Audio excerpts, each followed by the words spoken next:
नमस्कार.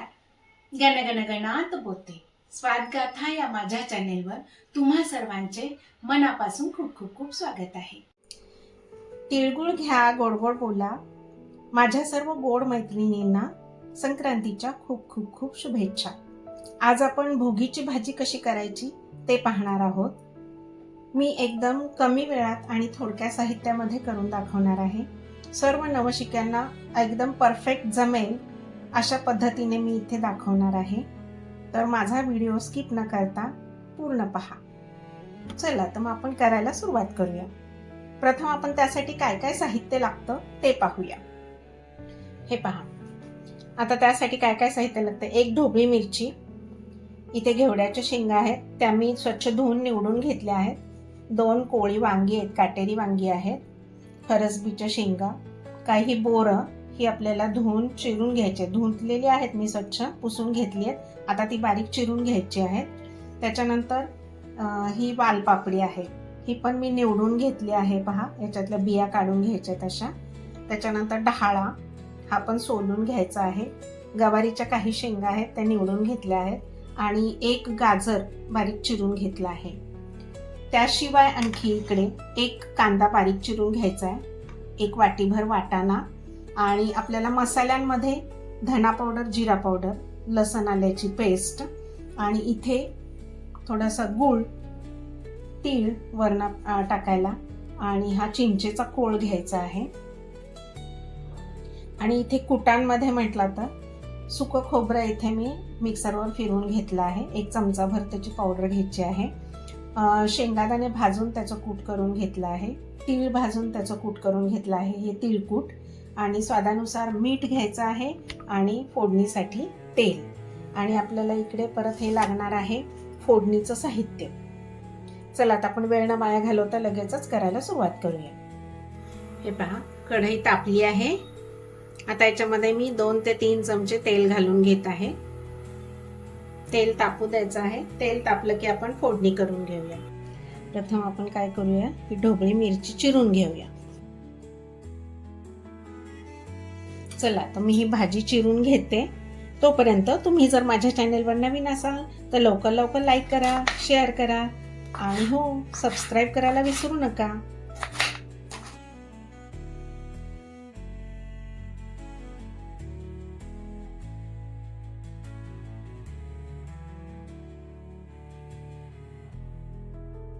चला, माझी मिरची चिरून झाली आहे. आता ही आपण बोरं चिरून घेऊया. ही मोठी मोठी बोरं मला मिळाली आहेत. ती छोटी आंबटसर बोरं असतात ना, ती मिळाली ना तर ती टाका तुम्ही, आणि भाजीला टेस्ट खूप छान येते.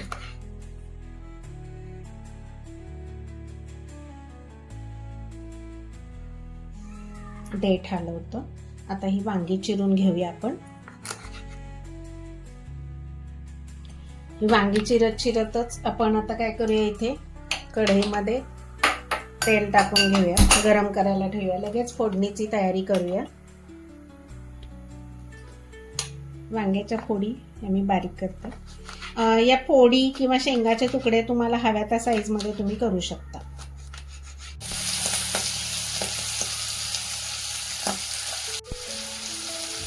आता आपल्याला ही वांगी काळी पडू नयेत म्हणून लगेच टाकून घ्यायची आहे.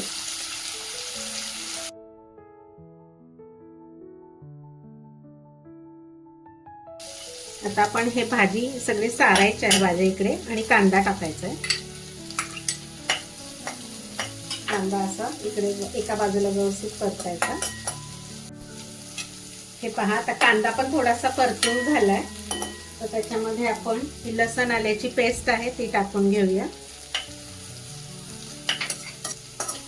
अशी व्यवस्थित परतायची, जेणेकरून त्याचा कच्चेपणा गेला पाहिजे. आता आपण त्याच्यामध्ये हळद पावडर आणि हिंग ते व्यवस्थित मिक्स करून घ्यायचं. आता हे परत सगळ्या भाज्या एकत्र मिक्स करून घ्यायच्या. झाकून ठेवून एक वाफ काढायची. हे पहा, एक वाफ आली आहे त्याला. आता आपण या सगळ्या बाकीच्या भाज्या टाकून घेऊया याच्यामध्ये. हरभरा, तर फरसबीच्या शेंगा, गाजर, या वालपापडीच्या बिया,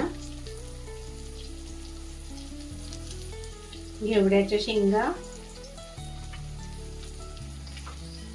गवारीच्या शेंगा,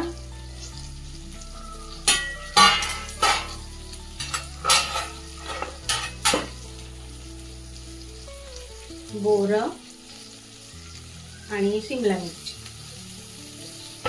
आता हे सगळं व्यवस्थित ढवळून घ्यायचं.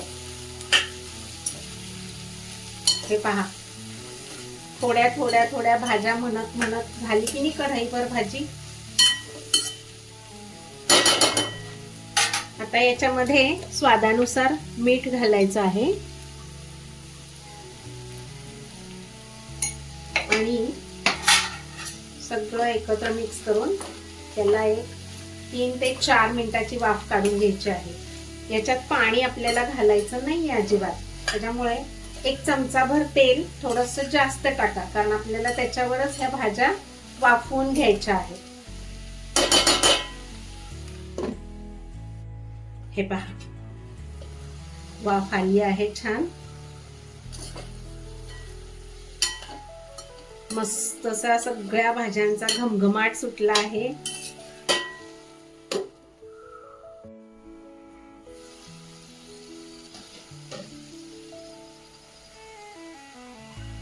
आता याच्यामध्ये आपण धना पावडर आणि जिरे पावडर टाकूया. लाल मिरची पावडर ही तुम्ही तुमच्या आवडीनुसार कमी जास्त करू शकता. मी 1 चमचाभर टाकत आहे, पोहे खायचा चमचा. आणि 1 चमचा आपला गरम मसाला, जेच काळं तिखट.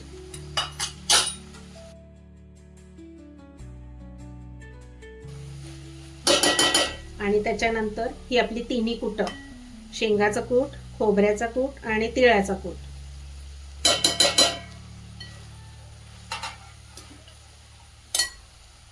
आता राहिला गूळ.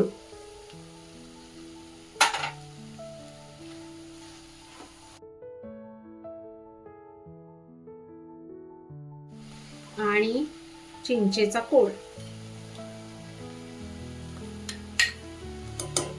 आता हे सगळं व्यवस्थित मिक्स करून घ्यायचं.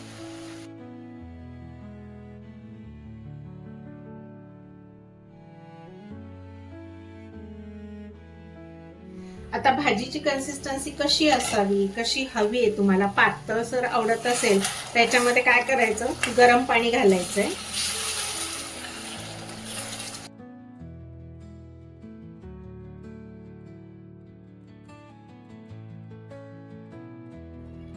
थोडंसं शिजून ते घट्टपणा येतो त्याला, त्याच्यामुळे मी थोडंसं जास्त घातलं आहे पाणी. आणि आता झाकून ठेवायचं. हे पहा, भाजी आपली छान शिजून झालेली आहे. आता सगळ्यात शेवटी हे आपण तीळ घेतले होते, हे वरून भुरभुरून.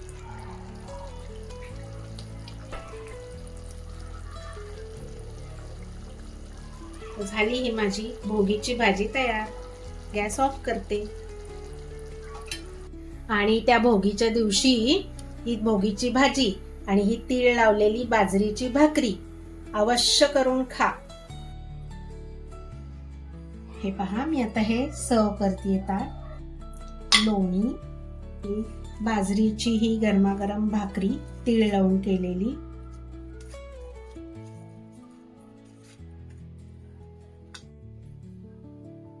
आणि ही भोगीची भाजी.